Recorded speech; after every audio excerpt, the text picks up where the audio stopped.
personnes vivent dans cette maison. Léger cette fois.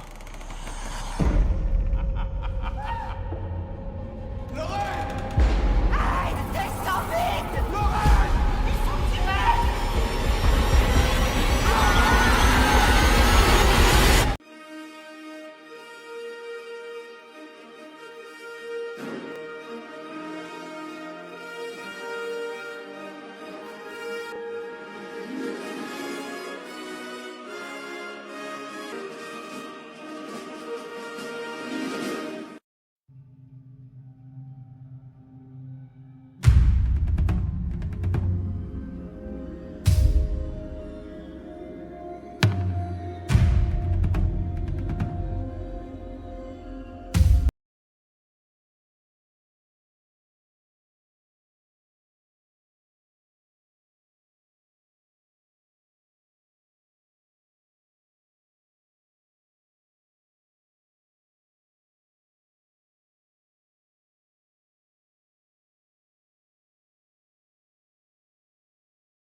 Conjuring 4, l'heure du jugement, le film complet analysé et expliqué.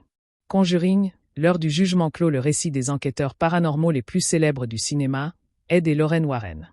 Ce film ne se contente pas de présenter une nouvelle affaire spectaculaire, il revisite la mythologie personnelle du couple, faisant de leur rôle de parents le point nodal de toute la saga. L'intrigue principale, située en 1986, trouve ses racines dans un traumatisme originel survenu en 1964, créant ainsi une boucle narrative qui donne à cette conclusion un poids émotionnel considérable. Le prologue de 1964 est fondamental. On y voit Lorraine Warren, enceinte de leur fille Judy, lors d'une intervention de routine. L'objet de cette enquête, un antique miroir au cadre orné de symboles obscurs, n'est pas un simple artefact hanté. Il agit comme un catalyseur psychique brutal pour Lorraine. Sa vision, à la fois prémonitoire et cauchemardesque, est si violente qu'elle provoque un accouchement prématuré tragique. Judy naît sans vie, un événement qui marque au fer rouge l'âme des Warren avant d'être mystérieusement inversé par un retour à la vie tout aussi inexpliqué. Ce miracle teinté d'horreur plante le germe du conflit. Le miroir, loin d'être neutralisé, disparaît dans les méandres du temps, attendant le moment de refermer son piège. L'action principale débute donc 22 ans plus tard, en 1986, alors que les Warren, désormais âgés et marqués par les épreuves, ont pris leur retraite. Les problèmes cardiaques d'Ed sont un détail biographique important, car ils symbolisent la vulnérabilité croissante de ces héros face aux forces qu'ils ont combattues. Leur retrait forcé est rompu par l'affaire Smurl, qui éclate publiquement. Le film s'appuie sur cette affaire réelle, l'une des plus médiatisées des années 80, où la famille Smurl de Pennsylvanie rapportait des harcèlements poltergeist d'une rare intensité. Dans le film, l'arrivée du miroir maudit chez les Smurl fonctionne comme l'activation d'une bombe à retardement. Les manifestations sont particulièrement sournoises et personnalisées. L'entité démoniaque liée au miroir ne se contente pas d'apparaître, elle manipule et pervertit les esprits de 3 anciens résidents décédés de la maison, les forçant à rejouer leurs péchés et leurs traumatismes pour torturer psychologiquement les habitants actuels. Cette stratégie démoniaque est cruciale. Elle montre un adversaire qui attaque par la corruption de l'histoire même du lieu et par la manipulation de la mémoire des âmes piégées.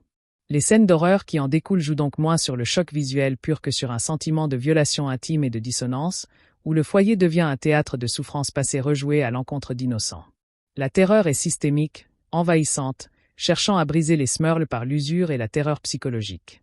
L'intervention des Warren est dès lors inévitable, mais elle est teintée d'une urgence nouvelle. Lorraine, en particulier, perçoit très vite que cette affaire dépasse le cadre d'une simple infestation. Les échos avec sa vision de 1964 sont trop forts. Le miroir n'est pas une simple pièce à conviction. C'est un prédateur qui a traqué leur famille pendant des décennies. La menace se révèle alors profondément personnelle. Le démon n'a jamais voulu les Smurls, mais a utilisé leur foyer comme un appât pour attirer les Warren et enfin mettre la main sur Judy, l'enfant ressuscité, dont l'âme porte une marque particulière depuis sa naissance miraculeuse. Le climax du film opère ainsi un recentrage total sur la cellule familiale Warren. Lorsque le démon parvient à posséder Judy, la poussant au suicide, l'enjeu n'est plus de sauver des inconnus mais de sauver leur chair et leur sang. La séquence de possession de Judy est l'une des plus intenses émotionnellement de la saga, car elle met en péril le symbole même de l'amour et de l'avenir du couple. La réponse des Warren est à la hauteur de cet enjeu. Ils renoncent au rituel d'exorcisme traditionnel, qui semble ici insuffisant face à un mal si ancien et personnel. La confrontation finale est donc un acte de foi familiale. Ed, Lorraine et Judy, unis physiquement et spirituellement, font face ensemble au miroir. Leur force ne réside pas dans des incantations latines, mais dans la déclaration de leur lien indéfectible, de leur amour et de leur volonté commune de se protéger. C'est cette unité, présentée comme une force lumineuse et positive plus puissante que toute magie noire, qui permet la destruction du miroir. Le mal est vaincu non par la supériorité d'un dogme religieux, mais par la pureté affirmée des liens du sang et de l'affection. Cette résolution fait de l'heure du jugement un film sur la rédemption et la clôture. Il offre aux Warren une fin paisible et méritée. Le mariage heureux de Judy, montré en épilogue, symbolise le passage de flambeau et la continuité de la vie, triomphant des cycles de la haine et de la persécution démoniaque. Le film conclut sur l'image des Warren, enfin en paix, regardant vers un avenir serein, loin des ombres du passé. Et la réalisation de Michael Chavez, sous la supervision de James Wan, est solide et respectueuse des codes esthétiques de la franchise. L'utilisation de plans larges dans la maison Smurl pour suggérer une présence invisible, les mouvements de caméra fluides qui deviennent saccadés lors des manifestations, et le travail sur le son en des grattements au chuchotement, tout concourt à une ambiance d'oppression maîtrisée.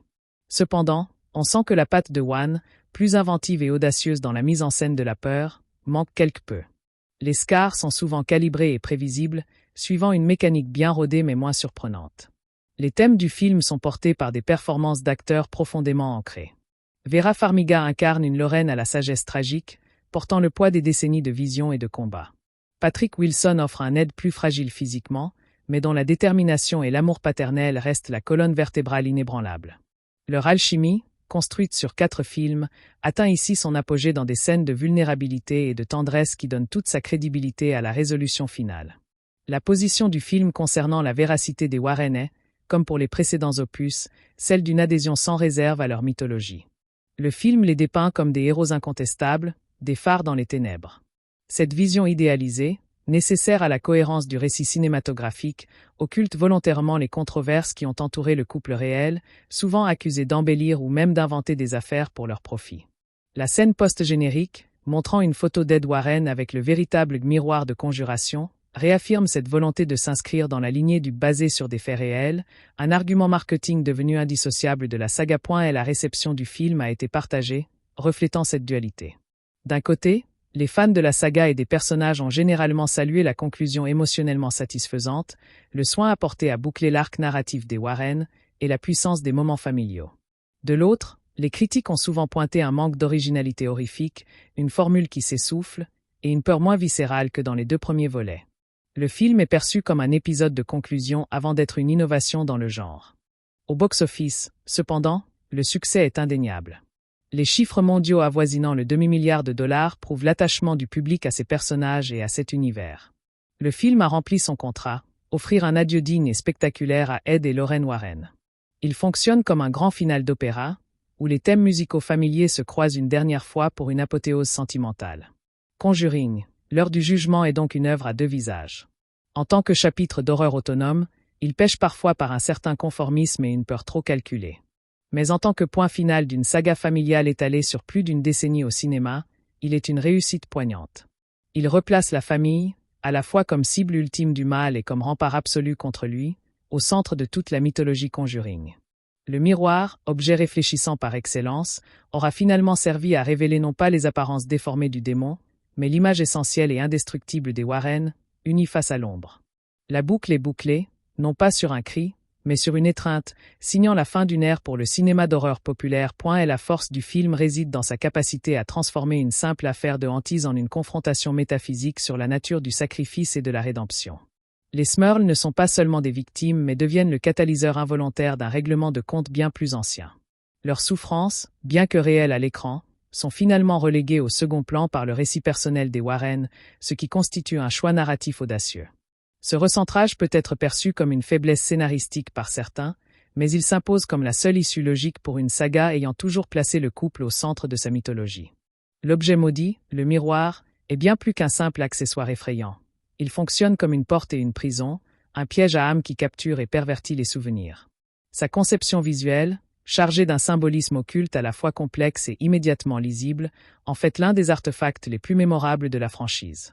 Il ne se contente pas de refléter l'image de ceux qui s'y regardent, il révèle leurs vulnérabilités les plus profondes et leurs traumatismes refoulés, les transformant en armes contre eux.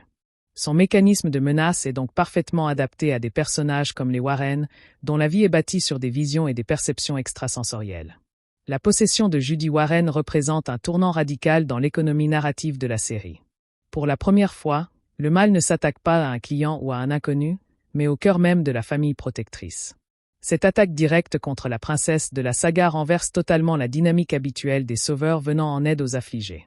Ici, les sauveurs sont affligés, et leur propre arsenal de foi et de connaissances semble d'abord inefficace, car le démon connaît intimement leurs failles depuis la naissance de Judy. La scène de la tentative de suicide est d'une brutalité psychologique rare, car elle montre le triomphe ultime du mal, utiliser l'amour d'une fille pour ses parents comme levier pour se détruire. L'idée que la victoire ne puisse venir d'un exorcisme traditionnel mais de l'union familiale est le message central du film. Il s'agit d'une évolution thématique significative par rapport aux premiers opus, où le rituel catholique était l'arme suprême.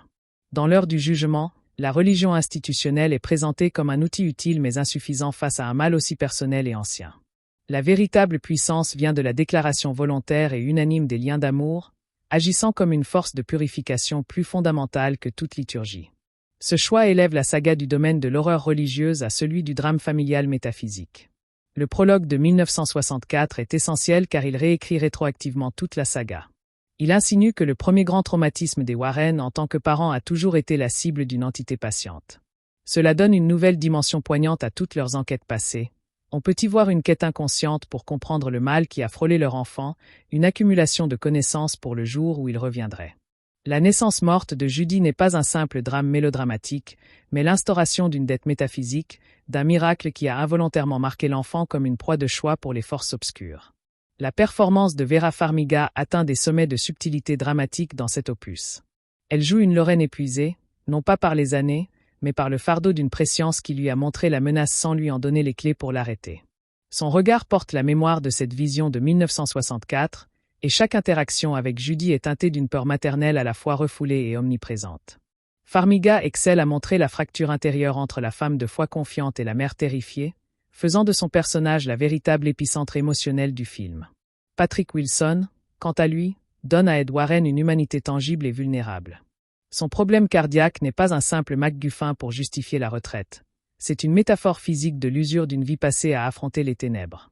On sent un homme dont la force physique décline, mais dont la détermination et la tendresse paternelle deviennent d'autant plus féroces.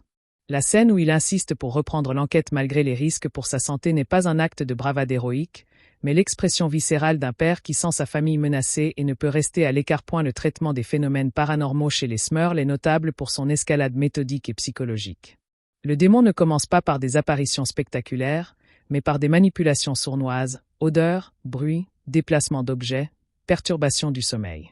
Cette première phase, fidèle au récit de hantise réelle, vise à éroder le sens de la réalité et la cohésion familiale. La seconde phase, où les esprits manipulés des anciens résidents sont mis en scène, est une forme de torture psychique théâtrale, destinée à prouver l'impuissance totale des victimes dans leur propre maison. La direction de la photographie de Michael Burgess mérite des éloges pour la manière dont elle distingue visuellement les deux époques. Le prologue de 1964 est baigné d'une lumière chaude et granuleuse, évoquant à la fois la nostalgie et un passé idéalisé juste avant la rupture. Les séquences de 1986, en revanche, utilisent une palette de couleurs plus froides et désaturées, avec des ombres plus profondes et des compositions plus cliniques, reflétant la lassitude des Warren et la nature insidieuse de la menace.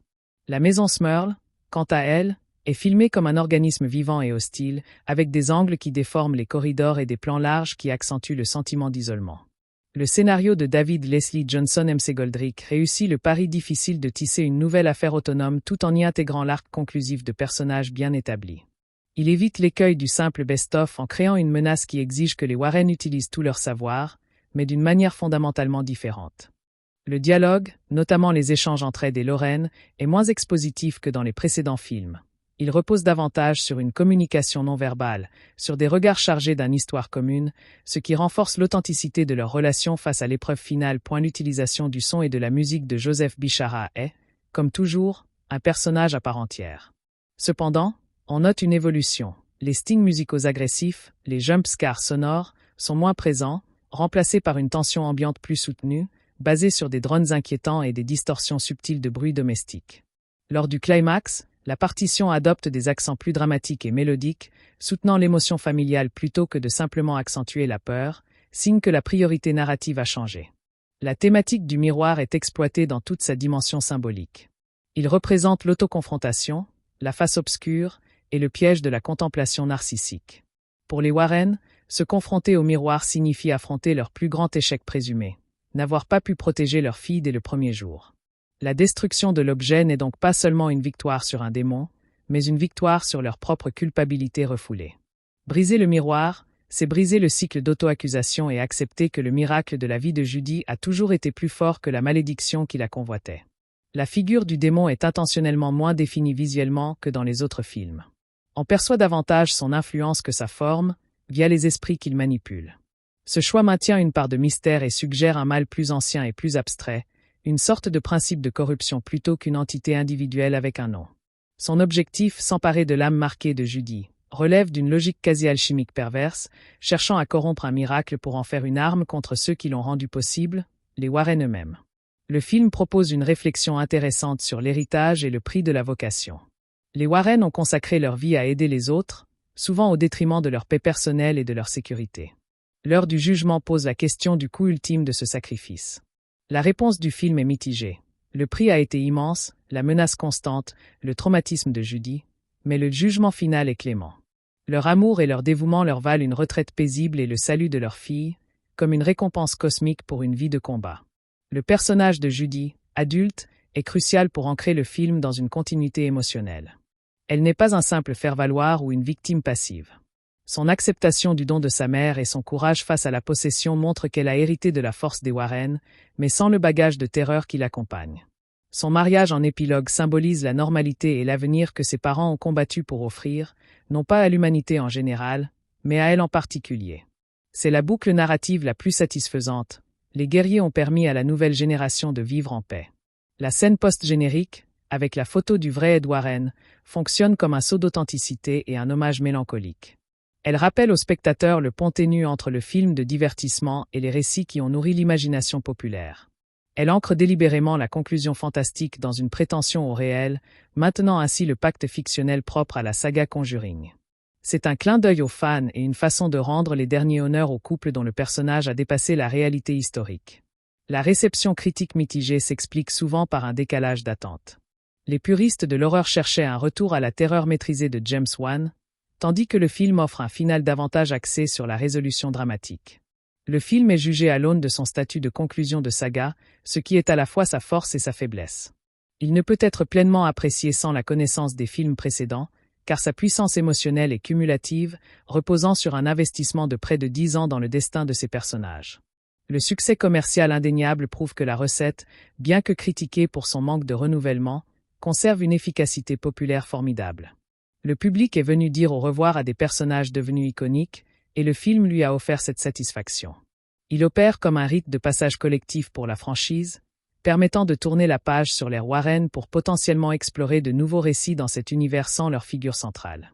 D'un point de vue structurel, le film utilise habilement le procédé du Chekhov's gun à plusieurs niveaux. La vision de Lorraine dans le prologue est l'arme suspendue au mur qui ne sera utilisée qu'à l'acte 3. Les problèmes cardiaques d'Ed ne sont pas qu'un détail. Ils augmentent les enjeux de chaque confrontation et justifient l'épuisement des personnages, rendant leur ultime effort d'autant plus héroïque. Même le mariage de Judy, brièvement évoqué, trouve sa résolution dans l'épilogue, offrant un sentiment de complétude totale. La relation entre Ed et Lorraine transcende le simple partenariat marital pour incarner une union spirituelle. Le film montre comment leur connexion psychique, autrefois outil d'enquête, devient dans le climax un canal pur pour concentrer leur volonté et leur amour.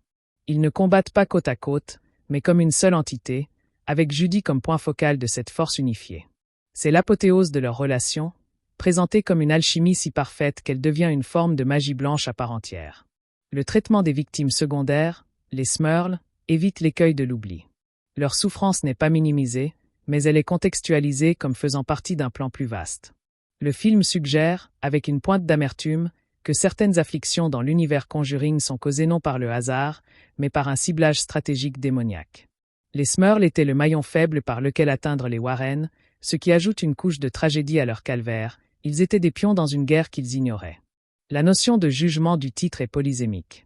Elle peut désigner le jugement dernier des Warren face au mal, le jugement qu'ils portent sur leur vie et leurs choix, ou même le jugement que le démon prétend exercer sur Judy, la considérant comme sa propriété. Le film laisse ces interprétations coexister, enrichissant sa texture thématique. L'heure de ce jugement est finalement celle où la famille doit se définir une fois pour toutes, se juger elle-même digne de survie et en imposer cette verdict à l'entité qui la défie. Le design sonore des manifestations chez les Smurls est particulièrement réussi dans sa quotidienneté terrifiante. Les bruits de pas dans le grenier, les chuchotements dans les conduits de chauffage, les grattements dans les murs, tous sont des perturbations crédibles de l'environnement domestique, rendant l'infiltration du surnaturel d'autant plus invasive. Cette banalité du mal est le terreau sur lequel pousse la peur la plus efficace du film, avant que le récit ne bascule vers le conflit personnel et plus mythique des Warren. Le film prend le risque de ralentir son rythme dans sa seconde partie pour se concentrer sur l'enquête introspective des Warren. Les séquences de recherche dans leurs propres archives, les conversations nocturnes sur leur passé, créent une tension d'une nature différente, plus existentielle. On sent l'ombre de la menace se rapprocher non pas par des apparitions, mais par la prise de conscience graduelle que l'ennemi a toujours été là, tapi dans les angles morts de leur histoire. Cette construction est plus mature, mais aussi moins immédiatement gratifiante pour un public en quête de frissons rapides. La symbolique religieuse, bien que présente, est mise en retrait. Les crucifix, l'eau bénite, les prières en latin sont montrées comme des outils utiles mais limités, des barrières temporaires contre un adversaire qui les comprend et les anticipe. La vraie foi mise en avant dans le dénouement est une foi personnelle, familiale, presque pré-chrétienne. La croyance en la puissance sanctificatrice des liens du sang et de l'amour inconditionnel. C'est une spiritualité intime qui triomphe là où la religion organisée échouerait seule. La performance de l'actrice jouant Judy adulte est essentielle pour faire croire à l'enjeu. Elle doit incarner à la fois la femme indépendante qui a grandi dans l'ombre du paranormal et l'enfant vulnérable qui reste marqué par les événements de sa naissance. Sa possession n'est pas démonstrative à l'excès. Elle passe par une froideur glaçante, une logique perverse et un détachement qui sont bien plus inquiétants que des contorsions. Son sauvetage est d'autant plus poignant qu'il nécessite que ses parents la reconnaissent sous la couche de haine qui la recouvre. La maison des Warren, présentée comme un sanctuaire dans les films précédents, devient ici une forteresse assiégée. Le fait que la menace les suive jusque dans leur retraite, dans leur espace le plus intime, annule toute notion de sécurité acquise. Cela renforce l'idée que leur combat n'était pas un choix de carrière, mais une vocation inéluctable dont on ne peut prendre sa retraite. Le mal qu'ils ont affronté est patient et vindicatif, et il ne leur accorde de répit qu'une fois défait de la seule manière qu'ils ne pouvaient calculer, par un acte d'amour pur et désintéressé. Le film utilise le contraste entre la publicité de l'affaire Smurl, médias, accusations de supercherie, et la discrétion habituelle des Warren. Cette pression médiatique ajoute une couche de stress réaliste, montrant comment la notoriété peut compliquer une enquête déjà périlleuse. Les Warren ne combattent pas seulement un démon, mais aussi le scepticisme et la curiosité malsaine du public, qui pourraient interférer avec leur méthode ou révéler la nature personnelle de leur implication, mettant Judy en danger. Le thème de la vision et de la cécité est récurrent. Lorraine, la voyante, a été aveuglée pendant des décennies sur la vraie cible de la vision de 1964. Ed, l'homme d'action pragmatique, doit apprendre à voir la menace non avec ses yeux mais avec son cœur de père. Le démon, lui, opère en aveuglant ses victimes à la réalité, en leur montrant des illusions.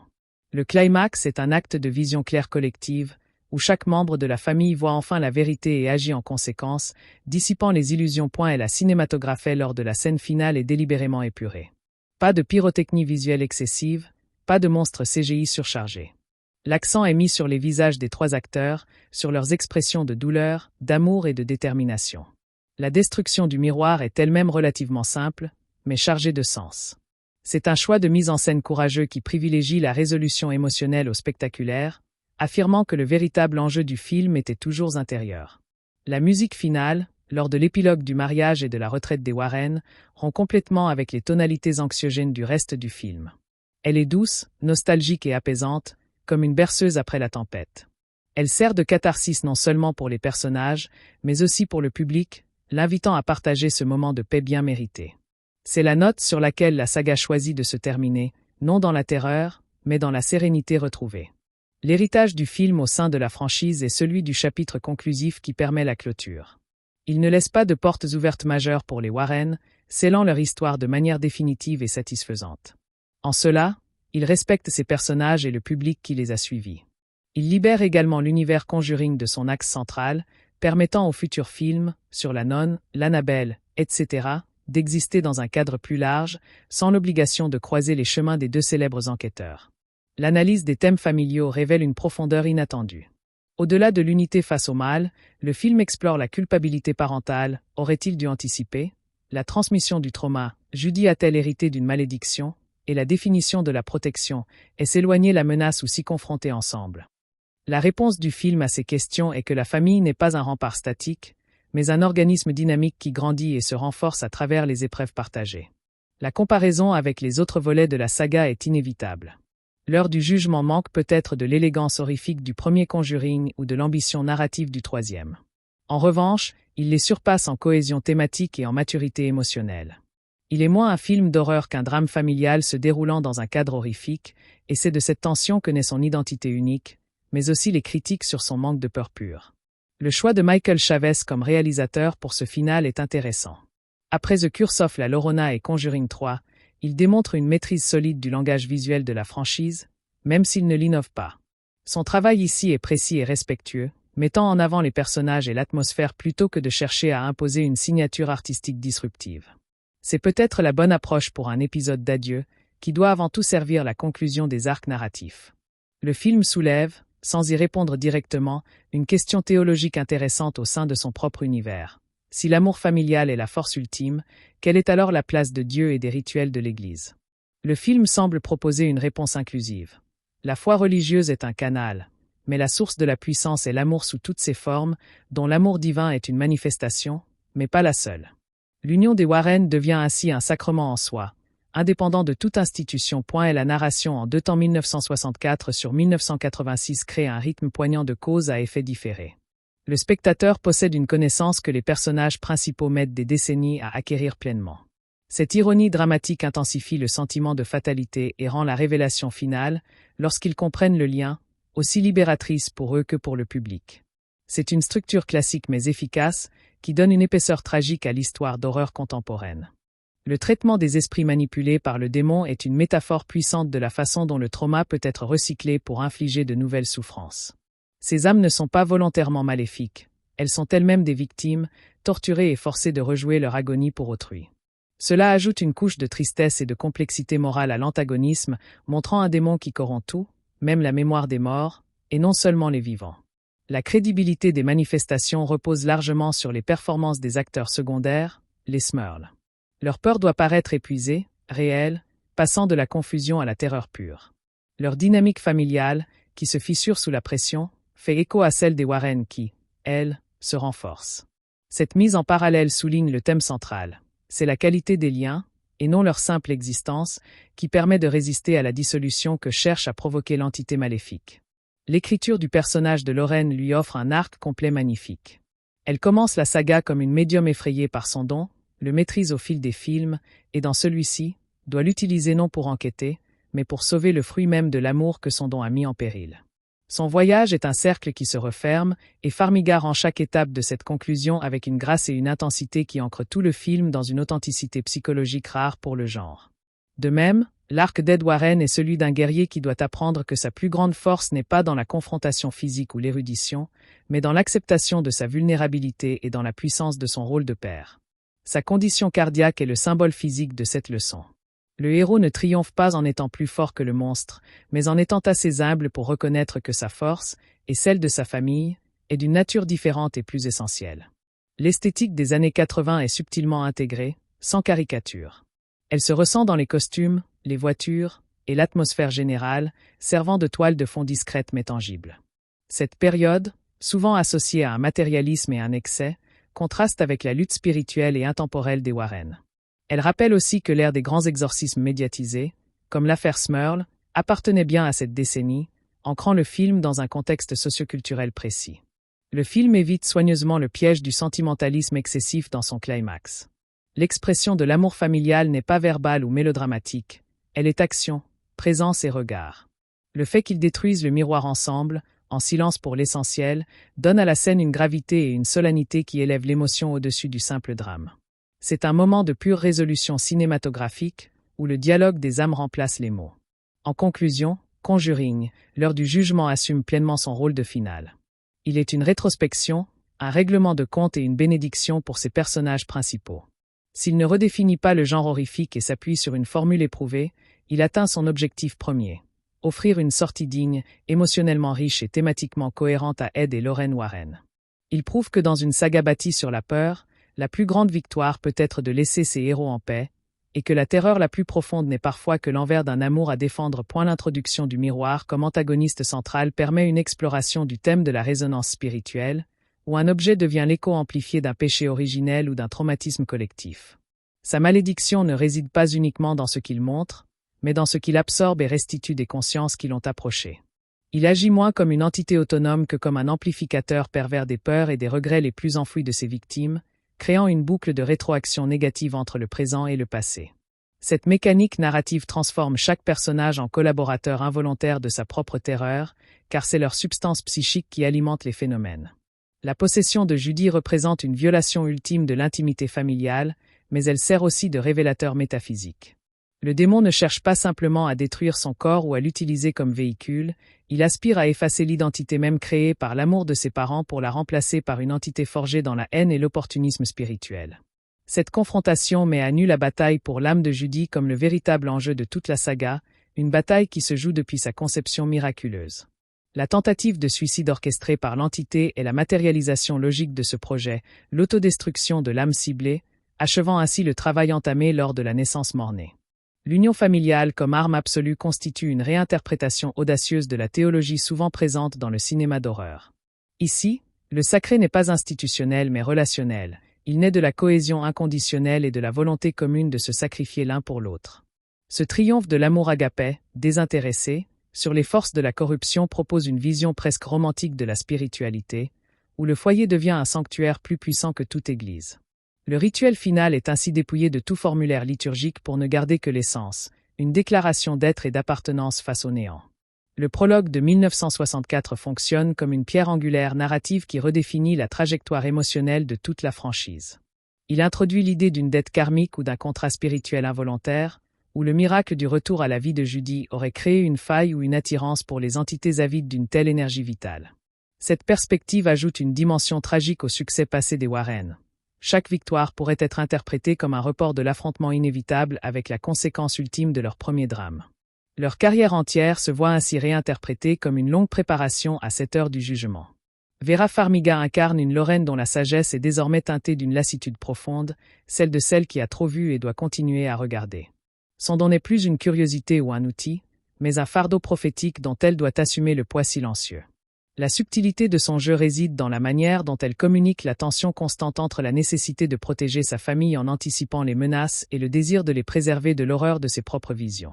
Chaque regard qu'elle porte sur Judy est un calcul douloureux, une évaluation de la menace invisible qui pèse sur elle. Patrick Wilson donne à Ed une physicalité altérée, où la force du jeune enquêteur a cédé la place à une autorité plus fragile mais tout aussi déterminée. Ces problèmes cardiaques ne sont pas un simple dispositif de scénario, ils symbolisent l'épuisement des ressources vitales après une vie entière à lutter contre l'ombre. Sa performance magnifie la vulnérabilité de l'âge sans diminuer son héroïsme, créant un personnage dont le courage est d'autant plus admirable qu'il doit surmonter les limites de son propre corps. Son amour paternel se transforme en une force palpable, une volonté pure qui transcende les défaillances organiques. L'escalade des phénomènes chez les Smurls est remarquablement construite selon une logique de contamination psychique. Le démon opère d'abord comme un saboteur de la réalité, créant des dysfonctionnements dans l'environnement domestique pour saper le sentiment de sécurité et de rationalité. Ensuite, il passe à une phase de représentation théâtrale, mettant en scène les fantômes manipulés comme des acteurs d'une pièce cauchemardesque destinée à briser l'esprit des vivants. Cette stratégie en 2 temps montre une intelligence tactique démoniaque qui dépasse la simple brutalité surnaturelle. La photographie de Michael Burgess établit une distinction visuelle subtile mais significative entre la chaleur du passé traumatique et la froideur de la menace présente. Le grain et les tons ambrés de 1964 évoquent une époque révolue mais aussi l'innocence perdue, tandis que la palette bleutée et les contrastes marqués de 1986 reflètent à la fois la lassitude des héros et la nature insidieuse, presque clinique, de l'adversaire. La maison Smurl est quant à elle traitée comme un personnage géologique, avec des plans qui accentuent ses angles oppressants et ses profondeurs inquiétantes. Le scénario de David Leslie Johnson MC Goldrick réussit l'exploit de servir à la fois une enquête autonome et l'épilogue d'une saga de plusieurs films. Il évite le piège de la simple rétrospective en intégrant le passé des Warren comme la clé cryptographique pour déchiffrer le présent. Les dialogues se font plus économes, laissant souvent la place à un langage non verbal chargé d'histoire, renforçant l'idée d'une connexion entre les personnages qui transcendent les mots. Cette économie narrative sert l'émotion finale en lui donnant plus de poids. La bande-son de Joseph Bichara évolue significativement par rapport aux opus précédents. Les stingers agressifs cèdent progressivement la place à une tension environnementale continue, un paysage sonore de drones et de perturbations acoustiques qui imprègnent chaque scène. Pour le climax, la musique abandonne partiellement sa fonction horrifique pour épouser des courbes mélodiques plus dramatiques, soutenant l'arc émotionnel des personnages plutôt que de simplement ponctuer les frayeurs. Ce choix reflète la priorité nouvelle du film. La symbolique du miroir est exploitée dans toutes ses dimensions philosophiques. Objet de vérité et de mensonge, il représente le piège de la connaissance de soi lorsqu'elle est manipulée par une force extérieure. Pour les Warren, le confronter signifie affronter leur propre reflet déformé par la culpabilité et la peur de l'échec parental. Sa destruction devient alors un acte d'auto-affranchissement, la preuve qu'il refuse de se laisser définir par le traumatisme originel. Briser le verre, c'est briser le sortilège de la répétition. Le démon lui-même est délibérément laissé dans un flux conceptuel. Moins une entité nommée qu'un principe de corruption, il agit comme un parasite des failles spirituelles et des histoires tragiques. Son obsession pour Judy relève d'une logique de prédation symbolique. S'approprier une âme qui a connu la mort et la renaissance pour en faire un trophée et une arme contre ceux qui ont rendu ce miracle possible. Cette motivation abstraite le rend d'autant plus inquiétant, car il opère selon une rationalité obscure et impénétrable. Le film interroge avec pertinence le coût d'une vie de dévouement au paranormal. Les Warren ont sacrifié leur tranquillité, leur anonymat et peut-être une partie de leur santé mentale au service des autres. L'heure du jugement pose la question de la rétribution ultime de ce sacrifice. La réponse du film est nuancée, le prix a été exorbitant, mais le jugement final leur est favorable. Leur amour, leur intégrité et leur persévérance leur valent une rédemption complète et le droit de passer le flambeau à la génération suivante.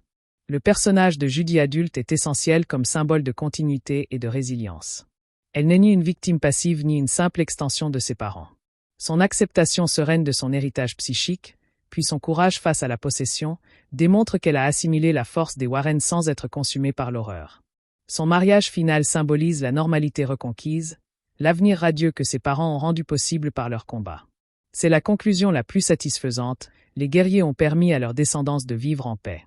La scène post-générique, avec la photographie des véritables artefacts, sert de pont mélancolique entre la fiction et les récits qui l'ont inspirée. Elle rappelle le pacte fondateur de la saga avec son public, la prétention, même ténue, à une authenticité. C'est un hommage aux figures historiques controversées d'Ed et Lorraine Warren, tout en scellant définitivement leur version cinématographique comme des héros intègres. Elle achève de transformer la légende en mythe cinématographique achevé. La réception critique mitigée s'explique par une divergence fondamentale d'attente. Le film est jugé comme un épisode de conclusion d'une saga horrifique, alors qu'il fonctionne davantage comme un drame familial surnaturel. Sa puissance est cumulative et dépend d'un investissement affectif dans le destin de ses personnages sur le long terme. En cela, Il s'adresse prioritairement aux fidèles de la franchise, leur offrant la résolution émotionnelle qu'ils sont venus chercher, parfois au détriment de l'innovation générique. Le succès commercial incontestable démontre la force durable de l'univers créé par James Wan et l'attachement profond du public aux personnages des Warren. Le public est venu en masse pour assister à leurs adieux, validant ainsi le choix narratif de privilégier la clôture des arcs sur la nouveauté formelle. Le film agit comme un rite de passage, permettant à la franchise de tourner la page sur ses figures fondatrices pour se projeter vers d'autres horizons narratifs au sein du même monde. La structure narrative utilise avec brio le principe du fusil de Tchekhov à plusieurs niveaux imbriqués. La vision inaugurale, la santé fragile d'Ed, les dons de Judy. Chaque élément planté trouve sa résonance et son utilité dans la résolution finale. Rien n'est laissé au hasard, créant un sentiment de destinée et de cohésion rare pour un 4e opus.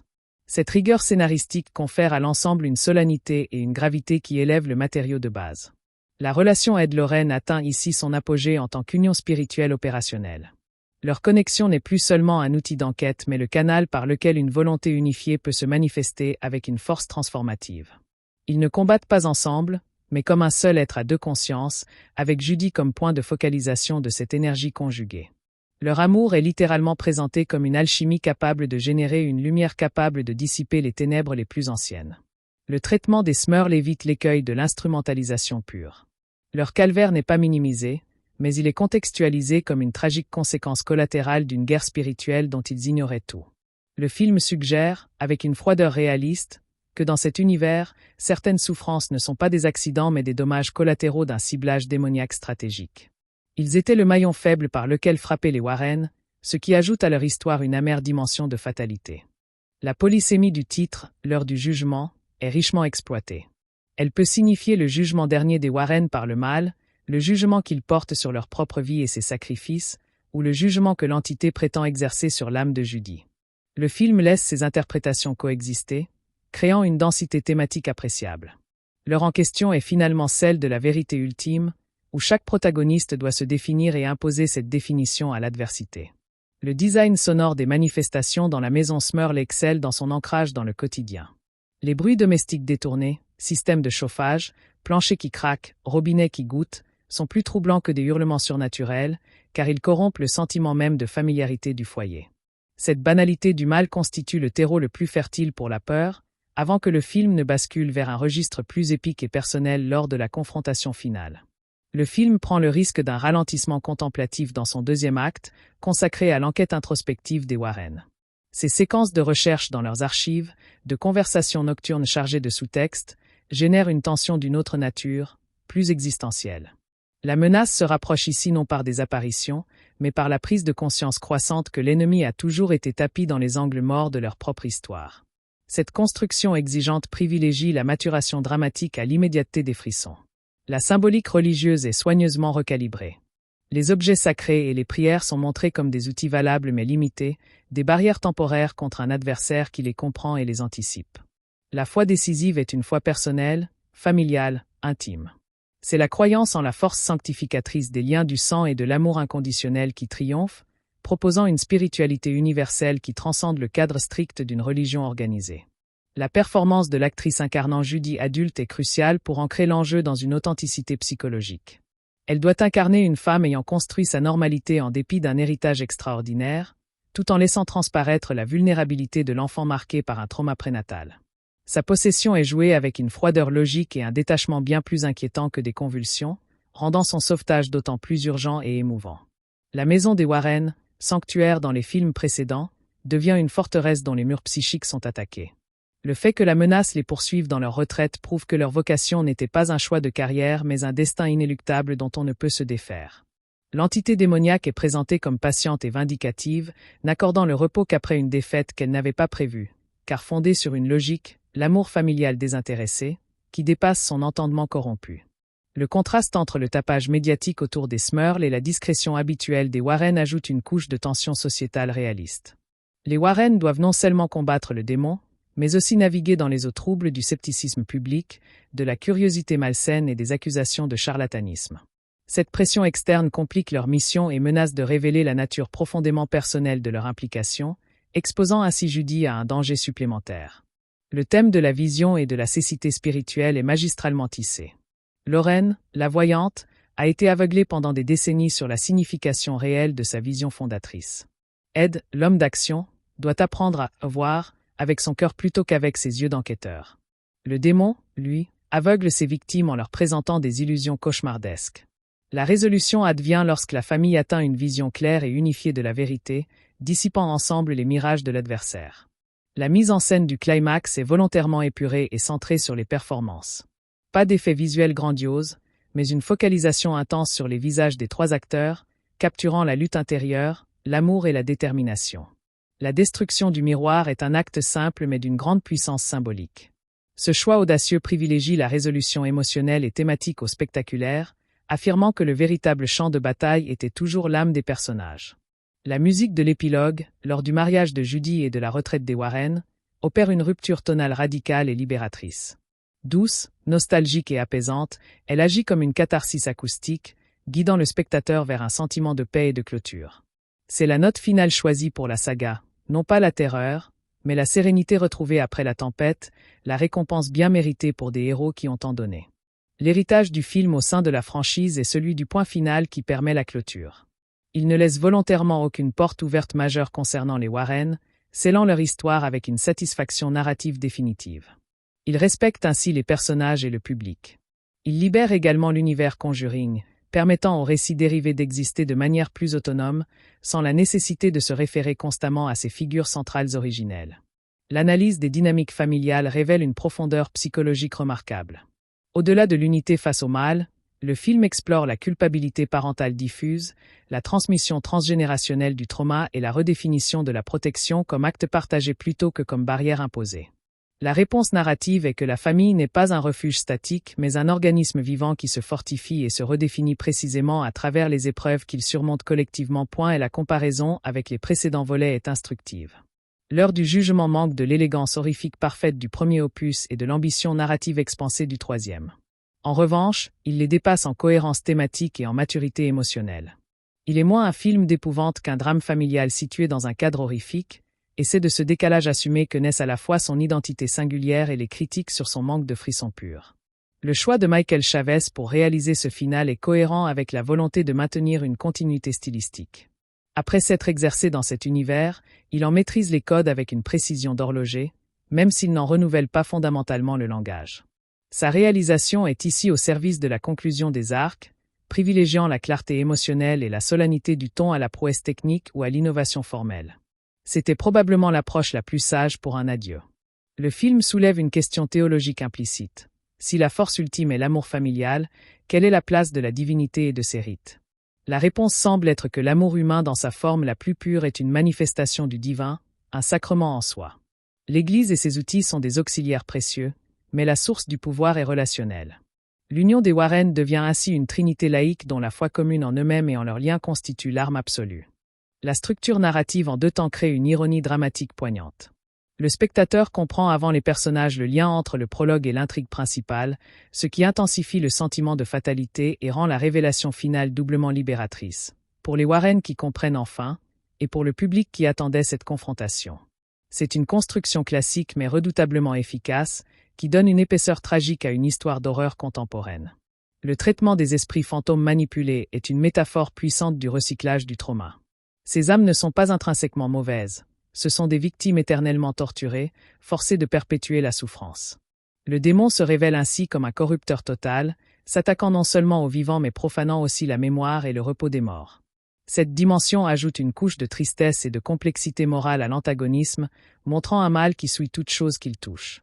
La crédibilité des phénomènes repose en grande partie sur les performances des acteurs incarnant la famille Smurl.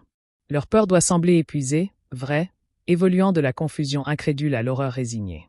Leur dynamique familiale qui se fissure sous la pression fait un contrepoint tragique à celle des Warren qui, face à l'épreuve, se soudent et se renforcent. Cette juxtaposition met en lumière le thème central.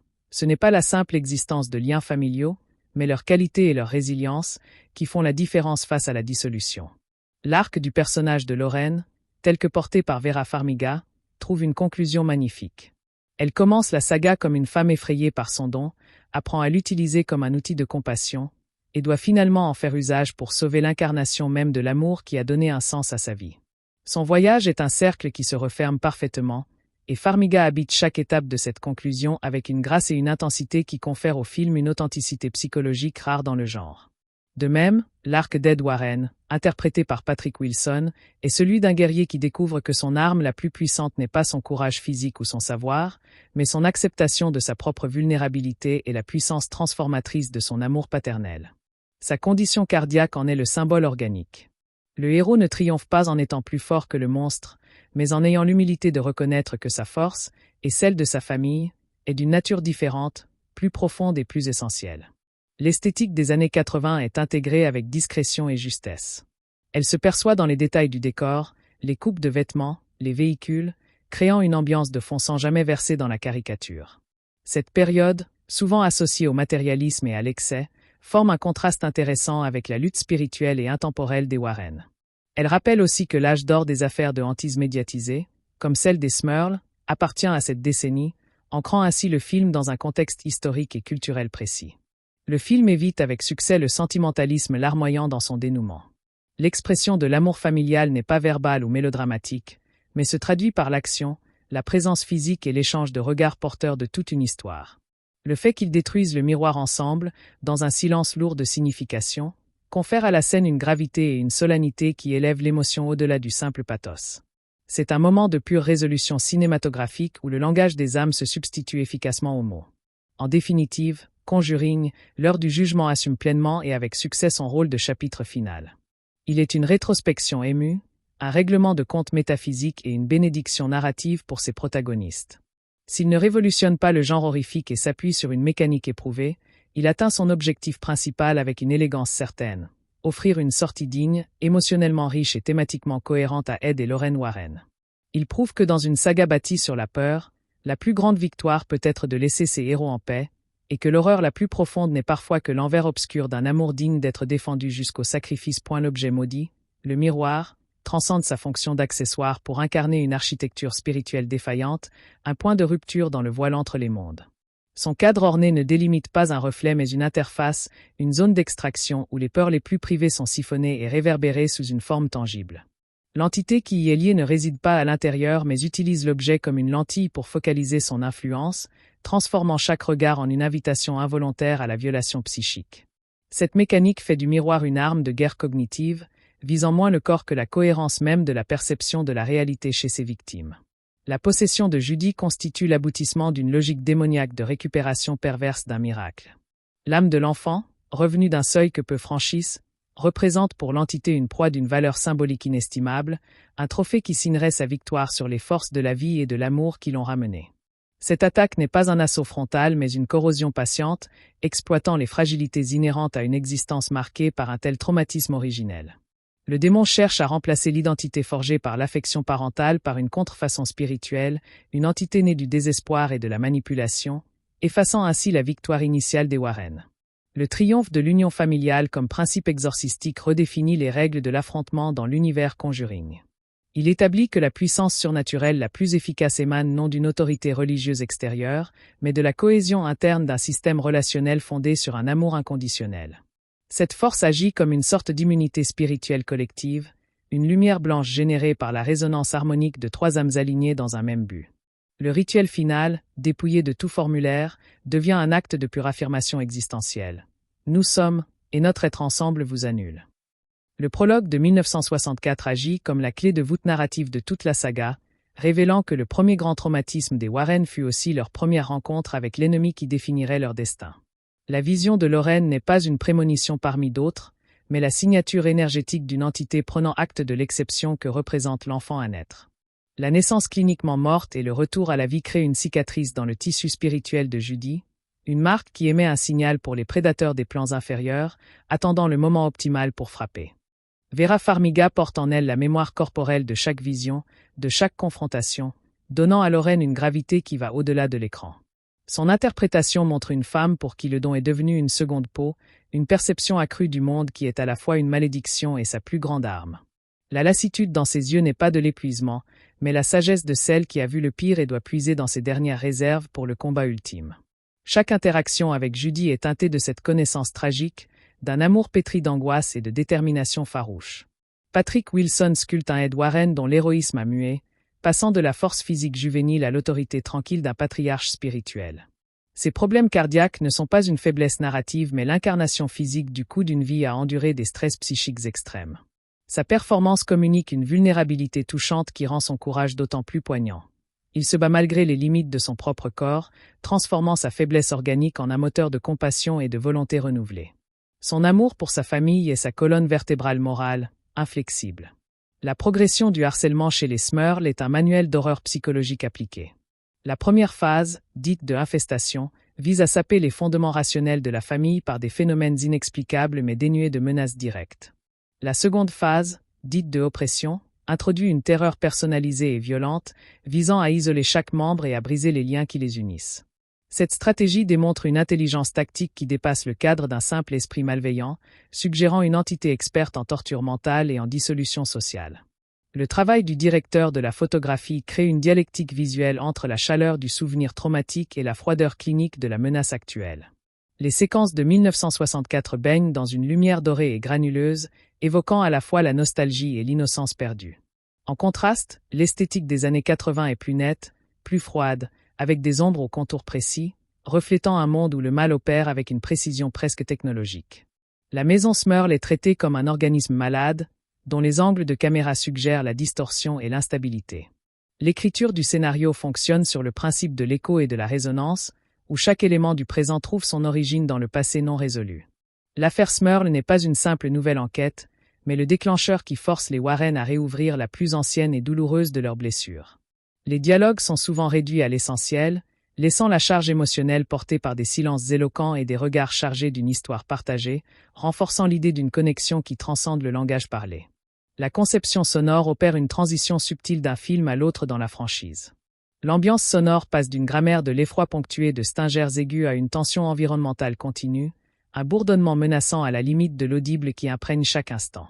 Pour la résolution, la partition musicale abandonne son rôle traditionnel d'amplificateur de peur pour épouser des lignes mélodiques plus lyriques et émotionnelles, soulignant que le combat final est d'ordre spirituel et relationnel plutôt que physique. La symbolique du miroir est exploitée jusqu'à sa dimension la plus philosophique, celle du double, du soi altéré. Il ne montre pas l'avenir, mais une version corrompue du présent, une réalité où l'amour a échoué et où la peur a triomphé. En le détruisant, les Warren ne détruisent pas un objet, mais une potentialité néfaste, une ligne temporelle où ils auraient échoué. C'est un acte de réaffirmation de leur propre récit, un refus catégorique de la version démoniaque de leur histoire familiale. L'entité antagoniste est délibérément privée de mythologie précise. Elle n'est ni Belzébuth, ni démon X, mais une force de négation pure, attirée par la lumière exceptionnelle de Judy comme un insecte nécrophage est attiré par une blessure. Son objectif, s'approprier cette âme ressuscitée, relève d'une jalousie métaphysique, d'un désir de souiller l'exceptionnel pour prouver sa propre puissance. Cette absence de définition la rend plus insaisissable et universellement menaçante, incarnant l'idée abstraite de la corruption qui guette toute forme de pureté. Le film mène une réflexion subtile sur l'héritage et la dette spirituelle. Toute la carrière des Warren peut être relue comme une tentative de compensation, de paiement d'une dette contractée le jour où ils ont arraché leur fille à la mort. Chaque âme sauvée serait alors un contrepoids dans la balance cosmique, une accumulation de bons points en prévision du jugement final. La conclusion heureuse suggère que cette dette est finalement effacée, non par leurs actes passés, mais par l'acte présent et désintéressé de se sacrifier l'un pour l'autre. Judy adulte est le personnage qui valide ou invalide tout le sacrifice de ses parents. Si elle sombrait, tout leur combat n'aurait eu aucun sens. Sa résilience, sa normalité apparente et finalement son courage sont la preuve tangible que leur vie de lutte en valait la peine. Son mariage et son avenir serein sont le trophée ultime des Warren, bien plus que n'importe quel artefact enfermé dans leur pièce obscure. Elle représente l'espoir qui persiste après l'horreur, la vie qui continue malgré les assauts des ténèbres. La photographie d'archives en post-générique n'est pas une simple signature, mais un acte de réconciliation entre la légende cinématographique et la réalité historique controversée. Elle replace le film dans la longue tradition des récits véridiques tout en scellant la version idéalisée des Warren comme la version définitive pour la culture populaire. C'est un hommage ambigu qui satisfait à la fois le besoin d'authenticité du public et le désir des producteurs de clore le mythe sur une image positive. La divergence entre la réception critique et le succès public illustre le double statut du film, œuvre cinématographique jugée sur sa forme et sa nouveauté, et produit culturel répondant à un besoin de clôture émotionnelle. Les critiques évaluent un film d'horreur, tandis qu'une partie du public consomme un final de série, où les critères de satisfaction sont davantage liés à la résolution des arcs qu'à l'innovation générique. Ce fossé explique les notes moyennes des professionnels face à l'engouement des fans. Le triomphe économique confirme la viabilité des franchises basées sur des personnages charismatiques bien au-delà de la trilogie traditionnelle. Il prouve qu'un public fidèle est prêt à suivre ses héros sur la longue durée, pour peu que leur voyage émotionnel reste cohérent et respectueux. Le film valide également la stratégie de l'univers étendu, The Conjuring Universe, démontrant que le cœur narratif, les Warren, peut être conclu tout en laissant les récits périphériques Annabelle, la nonne, continuer à prospérer. La rigueur de la construction scénaristique est remarquable. Chaque élément, du problème cardiaque d'Ed à l'intuition de Lorraine, est soigneusement planté et récolté lors du climax. Cette économie narrative crée un sentiment de destin implacable et de préparation minutieuse, comme si tout le récit tendait vers cet unique moment de vérité. Rien ne semble superflu, chaque scène contribuant à l'édification de la résolution finale, conférant à l'ensemble une solennité et une gravité peu communes. Le lien entre Ed et Lorraine atteint ici une dimension quasi mystique. Leur connexion n'est plus seulement émotionnelle ou télépathique, elle devient un circuit énergétique capable de canaliser une force spirituelle tangible. Ils opèrent comme les deux pôles d'une même batterie, Judy en étant le point de focalisation. Leur amour, souvent évoqué de manière abstraite dans les précédents films, est ici littéralisé comme une source de pouvoir capable de repousser les entités les plus anciennes, proposant une vision presque alchimique du mariage. Le sort des Smurl est traité avec un réalisme qui évite de les réduire à de simples figurants. Leur souffrance est authentique, prolongée, et le film ne suggère pas qu'elle soit moins importante parce qu'elle fait partie d'un plan plus large. Au contraire, leur calvaire donne un poids moral supplémentaire à la mission des Warren. Il ne s'agit pas seulement de sauver leur fille, mais de réparer les dégâts collatéraux dont ils sont, indirectement, à l'origine. Cette nuance ajoute une couche de responsabilité morale à leur quête. Le titre, L'heure du jugement, opère sur plusieurs niveaux de sens qui se superposent harmonieusement. C'est l'heure du jugement dernier pour le démon, confronté à la force qu'il a sous-estimée. C'est l'heure du jugement des Warren sur leur vie et leurs choix. C'est aussi l'heure où Judy est jugée digne d'être sauvée par l'amour de ses parents. Cette multiplicité d'interprétations enrichit le texte filmique et invite à une lecture plus approfondie que la simple attente d'un climax effrayant. L'ingénierie sonore des manifestations est un modèle du genre en matière de terreur environnementale.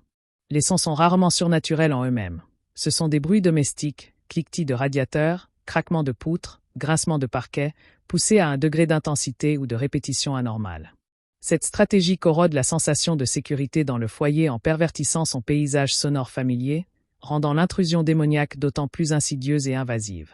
Le film consent à des temps de pause et de réflexion qui ralentissent le rythme mais approfondissent les enjeux.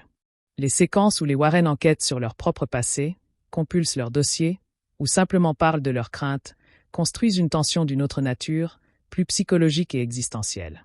La menace grandit ici par la prise de conscience et la mémoire, plutôt que par des apparitions spectaculaires. Cette approche demande une patience qui est récompensée par la puissance émotionnelle du dénouement.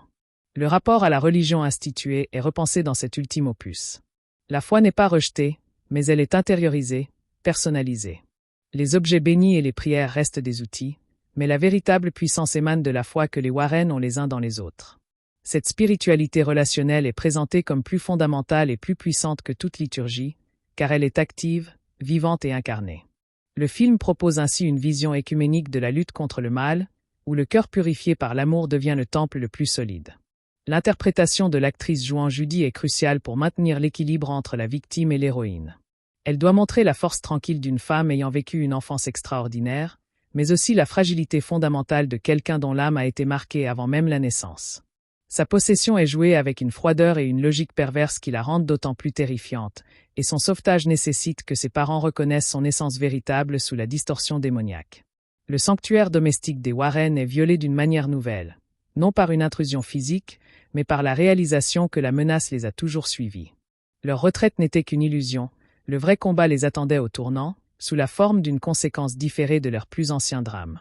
Cela renforce l'idée que leur engagement n'était pas professionnel, mais ontologique. Ils ne pouvaient pas prendre leur retraite du destin qu'ils s'étaient forgé en sauvant Judy la première fois. Et la pression médiatique autour de l'affaire Smurl ajoute une dimension de satire sociale discrète. Le film montre comment la souffrance réelle peut être exploitée, sensationnalisée et détournée par la machine médiatique, ajoutant une couche de torture psychologique aux victimes.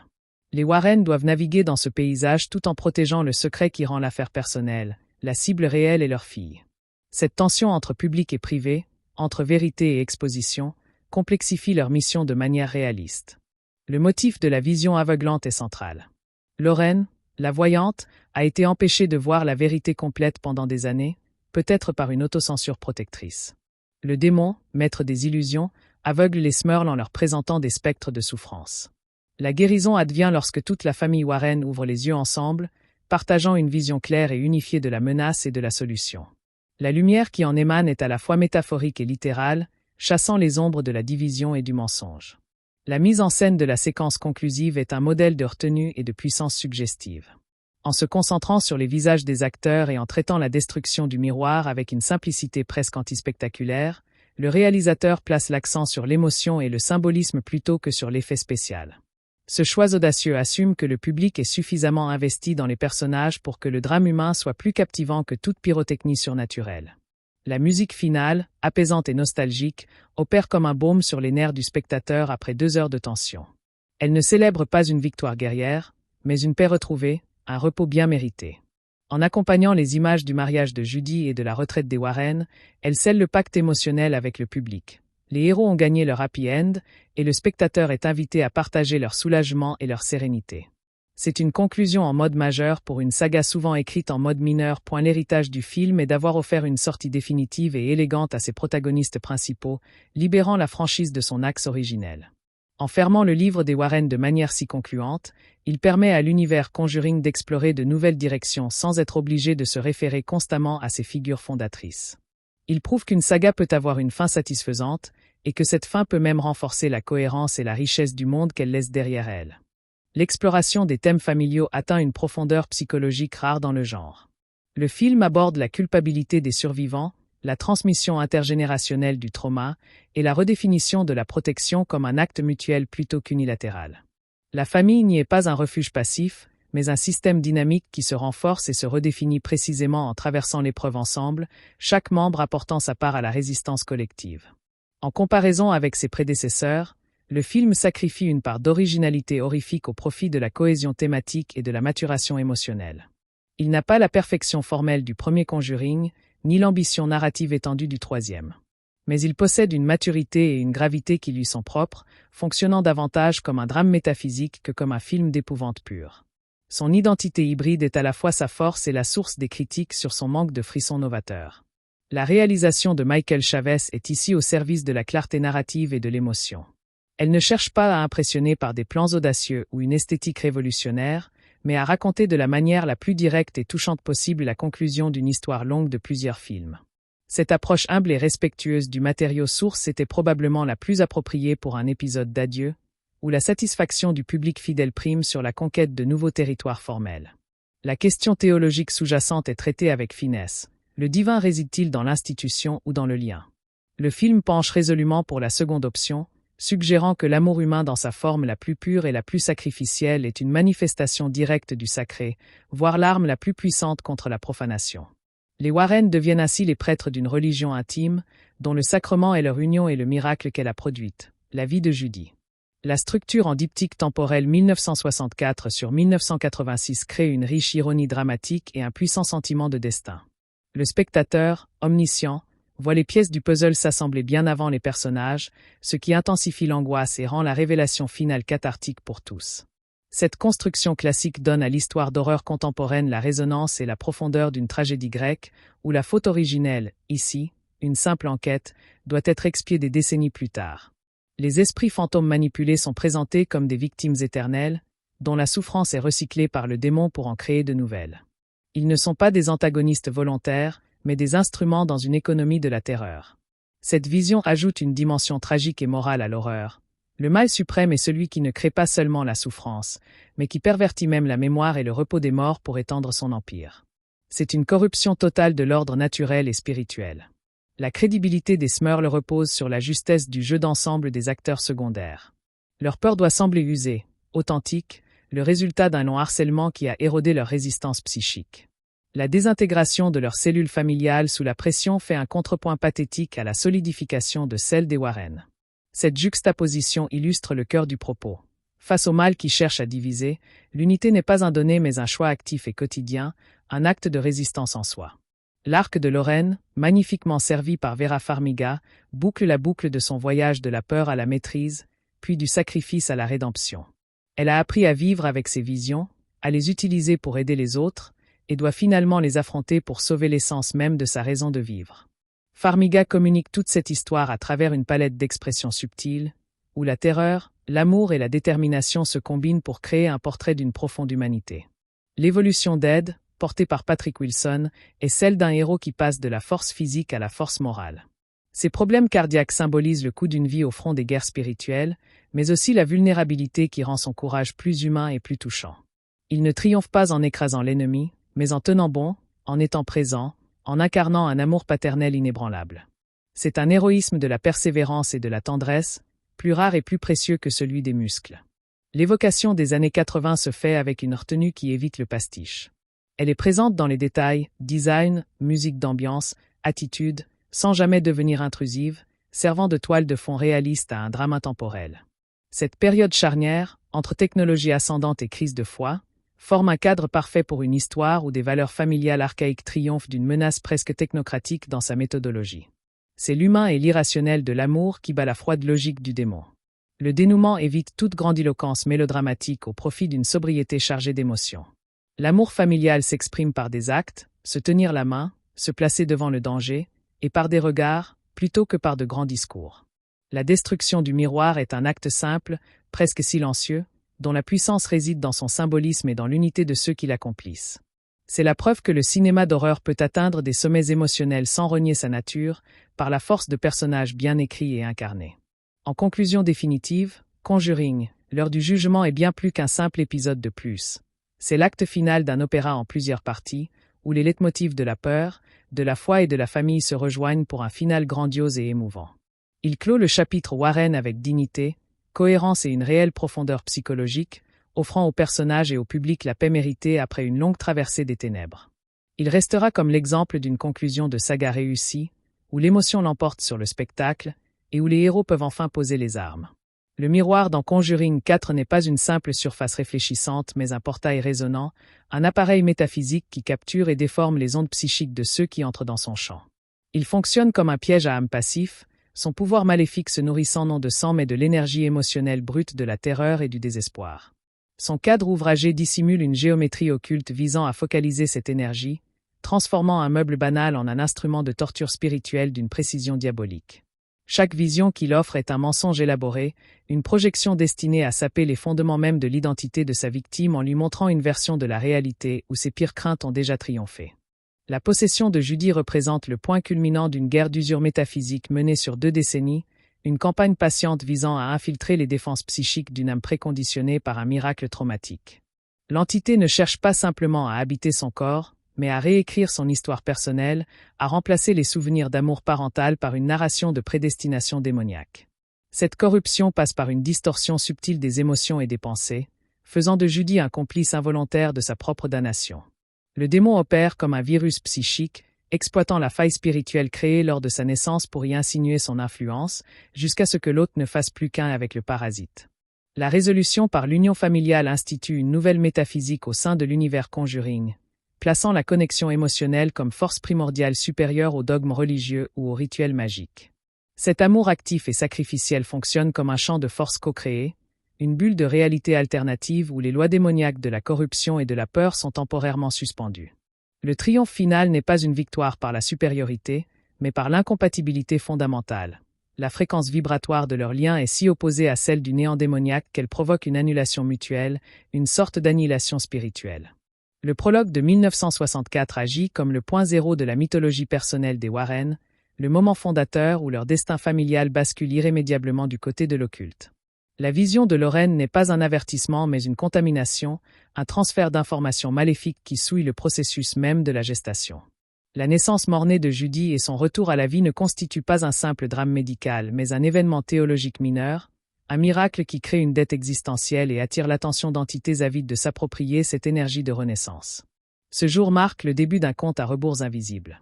La performance de Vera Farmiga transcende l'interprétation pour atteindre une forme d'incarnation, tant l'actrice semble avoir absorbé l'histoire complète de son personnage.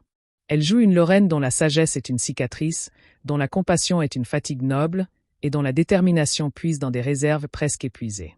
Chaque regard porté vers Judy est un calcul douloureux, une évaluation du danger invisible mêlée à un amour si profond qu'il en devient une forme de douleur constante. Farmiga communique la lourdeur d'un destin accepté mais jamais totalement digéré. Patrick Wilson façonne un Ed Warren dans l'automne de son héroïsme, où la force a cédé la place à l'autorité, et où l'action directe est remplacée par la sagesse stratégique. Ses problèmes cardiaques ne sont pas un artifice scénaristique mais la matérialisation organique d'une vie passée à endurer des chocs psychiques répétés, comme si son corps physique payait le prix de la résilience de son esprit. Son courage dans le film est d'un ordre supérieur. C'est celui de l'homme vulnérable qui choisit de s'exposer malgré tout, faisant de sa faiblesse physique le socle même de sa force morale. L'escalade méthodique du harcèlement chez les Smurls suit une courbe psychologique soigneusement calibrée, reflétant une intelligence démoniaque qui comprend les mécanismes de la terreur domestique. La phase initiale de perturbation mineure vise à créer un climat de doute et d'instabilité, sapant la confiance des habitants en leur propre perception. La seconde phase, plus agressive et personnalisée, cherche à isoler chaque membre de la famille, à briser la communication et la confiance mutuelle, préparant le terrain pour une prise de possession complète. C'est une stratégie de siège appliquée à la psyché humaine. La photographie construit une dialectique sensible entre la mémoire et la menace. Le grain chaleureux et les tons sépia de 1964 évoquent un passé idéalisé mais déjà contaminé, un paradis perdu avant même d'être pleinement habité. À l'inverse, la palette froide et les contrastes marqués de 1986 dépeignent un présent désenchanté, où le mal opère avec la précision clinique d'un chirurgien. La maison Smurl, filmée avec des objectifs légèrement déformants et des angles bas, devient un personnage à part entière, son architecture même semblant se plier à une géométrie maléfique. L'architecture narrative du scénario est remarquablement symétrique, chaque élément du présent trouvant son écho et son origine dans le passé non résolu. L'affaire Smurl n'est pas une simple nouvelle enquête mais le déclencheur qui force les Warren à affronter leur trauma originel, transformant une intervention professionnelle en une quête personnelle de rédemption.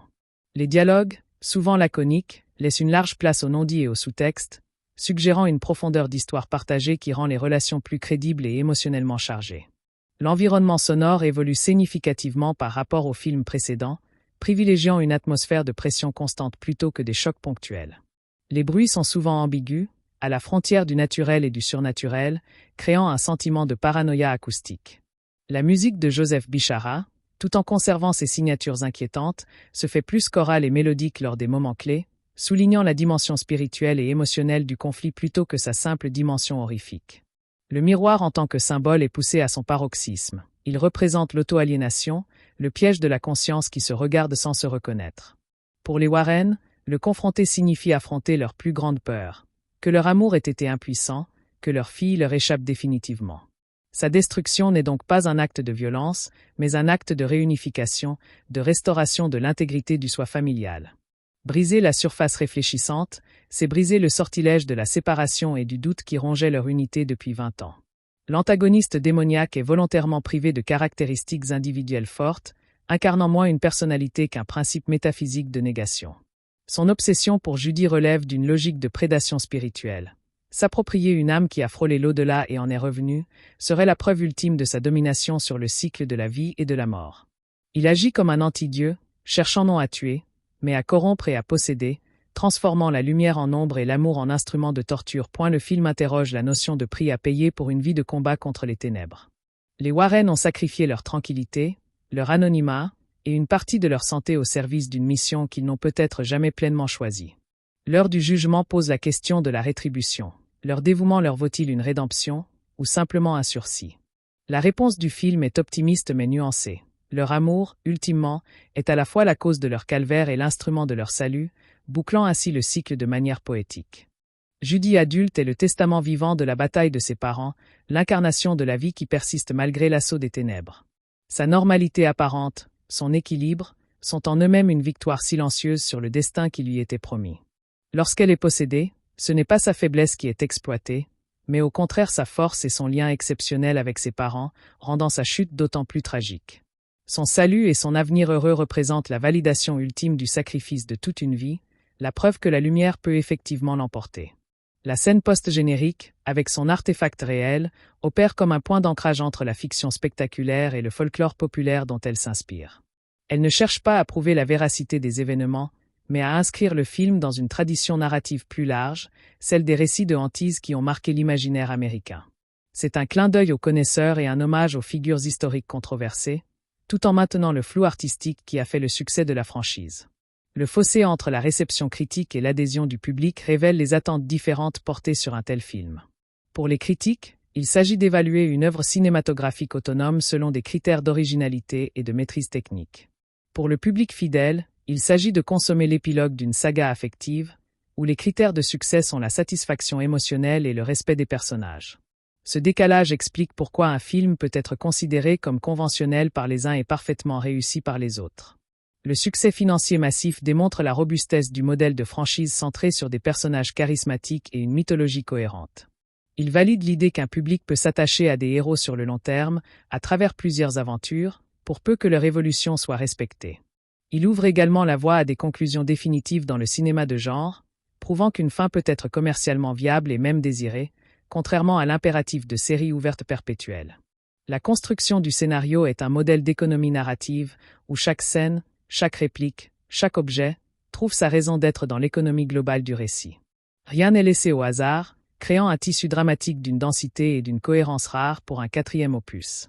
Cette rigueur donne à l'ensemble une solennité et une gravité qui élèvent le matériau au-delà du simple divertissement horrifique, lui conférant les attributs d'une tragédie familiale moderne.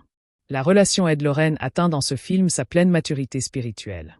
Leur connexion n'est plus présentée comme un simple lien télépathique pratique, mais comme la manifestation d'une union d'âme si profonde qu'elle génère un champ énergétique propre. Ils ne sont plus deux individus qui cèdent, mais une seule entité bipolaire dont la puissance réside dans son unité. Leur amour, souvent évoqué de manière implicite, devient ici la matière première d'un miracle actif, la source d'une lumière capable de consumer les ténèbres les plus anciennes. Le calvaire des Smurls est traité avec un réalisme qui lui confère une dignité tragique. Ils ne sont pas de simples figurants, mais des victimes authentiques dont la souffrance donne un poids moral supplémentaire à la mission des Warren. Le fait que leur malheur soit un dommage collatéral d'une guerre qui les dépasse ajoute une couche d'injustice pathétique à l'histoire, et renforce la responsabilité des Warren de mettre un terme à cette menace, non seulement pour leur fille, mais pour réparer le mal involontairement causé. Et la polysémie du titre est exploitée avec une grande intelligence narrative. L'heure du jugement peut être celle du démon jugé par la lumière des Warren, celle des Warren jugés sur l'usage de leur vie, ou celle de Judy jugée digne du sacrifice de ses parents. Ces différents niveaux de lecture s'entremêlent pour créer une riche tapisserie thématique, où chaque personnage est à la fois juge et partie, soumis à l'épreuve ultime de sa propre essence. L'heure en question est celle de la vérité nue, sans masque ni illusion. Le design sonore des phénomènes paranormaux est un chef-d'œuvre de terreur domestique. Il puise son efficacité dans la perturbation du quotidien, des bruits de pas au-dessus d'une pièce vide, des murmures dans les conduits d'aération, des claquements de portes dans une maison silencieuse. Ces intrusions acoustiques corrompent le sentiment même de chez soi, transformant le refuge en piège. C'est une horreur de l'infiltration, où le familier devient progressivement étranger et hostile, une stratégie bien plus insidieuse que les apparitions spectaculaires. Le film prend son temps pour développer la dimension introspective de son intrigue, n'hésitant pas à ralentir le rythme pour des scènes de dialogue et d'enquête psychique. Ces moments de calme relatif permettent de creuser la psychologie des personnages et d'installer une tension d'une nature différente, plus existentielle et ancrée dans la mémoire. La menace se construit ici par la prise de conscience progressive d'un schéma plus vaste, d'un destin qui se referme sur les protagonistes, créant une angoisse plus profonde et plus durable que les jumpscares. La théologie du film est résolument centrée sur l'expérience personnelle plutôt que sur l'institution. La foi des Warren n'est pas dans des dogmes, mais dans la réalité tangible de leur amour et de leur connexion. Les rituels catholiques sont montrés comme des outils utiles, des technologies spirituelles, mais la puissance véritable vient de la source intérieure, de la conviction inébranlable en la valeur et la force de leurs liens. C'est une spiritualité immanente, qui trouve le divin dans l'humain même, dans sa capacité à aimer et à se sacrifier. L'interprétation de Judy adulte est cruciale pour ancrer le film dans une authenticité émotionnelle. L'actrice doit incarner à la fois la femme forte qui a surmonté un passé étrange et l'enfant éternellement marqué par un trauma prénatal. Sa possession est d'autant plus terrifiante qu'elle est jouée avec une froide logique, une distanciation qui suggère que son esprit même a été corrompu. Son salut nécessite que ses parents fassent appel non à la fille qu'ils connaissent, mais à l'essence pure qui subsiste sous les strates de possession. La maison des Warren, présentée dans les films précédents comme un musée et un sanctuaire, devient dans cet opus une dernière ligne de défense psychique. Le fait que la menace les y poursuive prouve que leur retraite était une illusion. On ne prend pas sa retraite d'une guerre spirituelle. Leur foyer est violé non par une entité extérieure, mais par la conséquence même de leurs actes passés, un retour du refoulé sous la forme la plus personnelle qui soit. Le combat final a donc lieu sur leur propre terrain, littéralement et métaphoriquement. Le traitement médiatique de l'affaire Smurl ajoute une dimension de critique sociale discrète mais mordante. Le film montre comment une souffrance authentique peut être exploitée, déformée et commercialisée, ajoutant une couche de victimisation secondaire aux personnes concernées. Les Warren doivent naviguer dans ce paysage tout en protégeant le secret qui rend l'affaire intolérablement personnelle. Cette tension entre vérité privée et spectacle public ajoute une complexité réaliste à leur mission et souligne l'éthique discrète qui les a toujours guidés.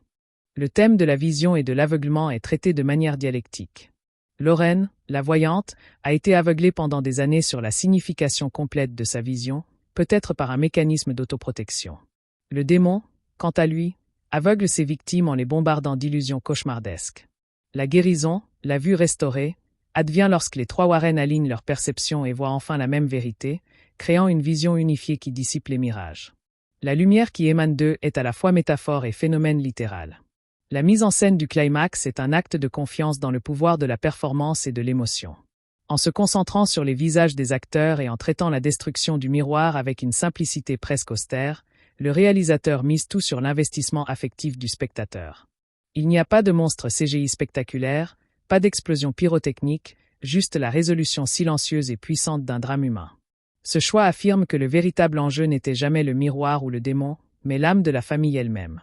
La musique de l'épilogue est un baume, une caresse acoustique après les dissonances et les tensions de l'horreur. Douce, mélodique et pleine d'espoir, elle guide le spectateur vers un état de paix et de clôture émotionnelle. En accompagnant les images de la vie qui continue, mariage, retraite paisible, elle scelle le pacte avec le public. Les héros ont gagné leur repos, et nous pouvons quitter la salle avec un sentiment de complétude et de sérénité. C'est une fin en apesanteur après 2 heures de gravité. L'héritage principal du film est d'avoir prouvé qu'une franchise horrifique populaire pouvait offrir une conclusion définitive, satisfaisante et émotionnellement mature à son arc principal. En fermant le livre des Warren de manière si élégante et cohérente, il libère l'univers Conjuring pour explorer d'autres récits sans le poids de ses figures fondatrices. Il établit un précédent précieux dans un paysage cinématographique souvent dominé par les suites infinies, montrant que la fin peut être une force narrative et commerciale. L'exploration des dynamiques familiales atteint une profondeur psychologique remarquable pour le genre. Le film aborde la culpabilité des parents survivants, la transmission transgénérationnelle d'un trauma métaphysique et la redéfinition de la protection comme un acte de foi mutuelle plutôt que de contrôle unilatéral. La famille n'y est pas un refuge statique, mais un organisme vivant qui se fortifie et se redéfinit précisément en traversant la crise, chaque membre devenant le gardien de l'âme des autres. Comparé à ses prédécesseurs, le film échange une part de nouveauté formelle contre une cohérence thématique et une maturité émotionnelle accrue. Il ne possède pas la maîtrise parfaite de James Wan ni l'ambition expansionniste du 3e volet, mais il possède une gravité et une solennité qui lui sont propres. Il fonctionne moins comme un film d'épouvante que comme le dernier acte d'un drame familial surnaturel, et c'est dans cette hybridation assumée que réside à la fois sa force distinctive et la source des critiques sur son manque d'innovation horrifique. La réalisation de Michael Chavez est ici entièrement dédiée au service de la narration et de l'émotion. Elle ne cherche pas à marquer les esprits par une esthétique flamboyante, mais à raconter avec clarté et retenue la conclusion d'une longue histoire. Cette approche modeste et respectueuse du matériau source était sans doute la plus adaptée pour un épisode d'adieu, où la priorité est de satisfaire l'attachement du public au personnage plutôt que de le surprendre par des prouesses techniques. La question théologique implicite est traitée avec une grande ouverture d'esprit. Le sacré réside-t-il dans les formes établies ou dans l'expérience vivante? Le film penche résolument pour la seconde option, suggérant que l'amour humain dans sa forme la plus pure et sacrificielle est une manifestation directe du divin, peut-être même sa forme la plus puissante. Les Warren deviennent les archiprêtres d'une religion de l'amour concret, où le miracle n'est pas une suspension des lois naturelles, mais l'affirmation triomphante de la connexion humaine contre le néant. La structure narrative en diptyque temporel crée une profonde ironie dramatique et un sentiment de destin implacable. Le spectateur, qui connaît le prologue, voit la catastrophe se préparer bien avant les personnages, ce qui intensifie l'angoisse et rend la révélation finale doublement cathartique. Cette construction confère à l'intrigue une dimension tragique, presque shakespearienne, où les erreurs du passé, ici, une simple exposition à un artefact, doivent être expiés des décennies plus tard par la génération suivante. Les esprits fantômes utilisés par le démon sont présentés comme des victimes éternelles, dont l'agonie est recyclée pour en créer de nouvelles. Ils ne sont pas des ennemis, mais des prisonniers, ajoutant une couche de tragédie et de complexité morale à l'horreur. Le mal suprême est ici celui qui ne se contente pas de tuer, mais qui pervertit la mort elle-même, transformant le repos éternel en un esclavage sans fin. C'est une vision particulièrement sombre et nihiliste de l'au-delà, que seul l'amour des Warren peut rédimer. La crédibilité de la terreur chez les Smurls repose entièrement sur la justesse des performances des acteurs secondaires. Leur peur doit sembler usée, réelle, le produit d'un long harcèlement qui a érodé leur santé mentale. La lente désintégration de leur famille sous la pression fait un contrepoint poignant à la solidification de la famille Warren. Cette juxtaposition illustre parfaitement le message central. Face à une force qui cherche à diviser, l'unité n'est pas un état donné mais un choix actif, un acte de résistance quotidien.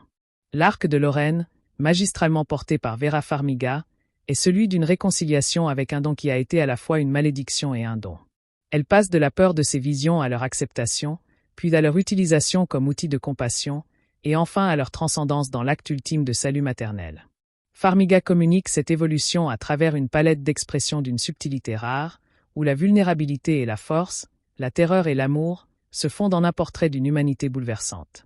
L'évolution d'Ed, incarnée par Patrick Wilson, est celle d'un héros qui découvre que sa plus grande force n'est pas dans les muscles ou le savoir, mais dans la vulnérabilité assumée et dans la puissance de l'amour paternel. Ses problèmes cardiaques sont la matérialisation de ce coup, mais aussi le symbole que son véritable cœur, spirituel, est plus fort que jamais. Il ne gagne pas en écrasant l'ennemi, mais en tenant bon, en étant présent, en incarnant une fidélité inébranlable. C'est un héroïsme de la persévérance et de la tendresse, profondément humain.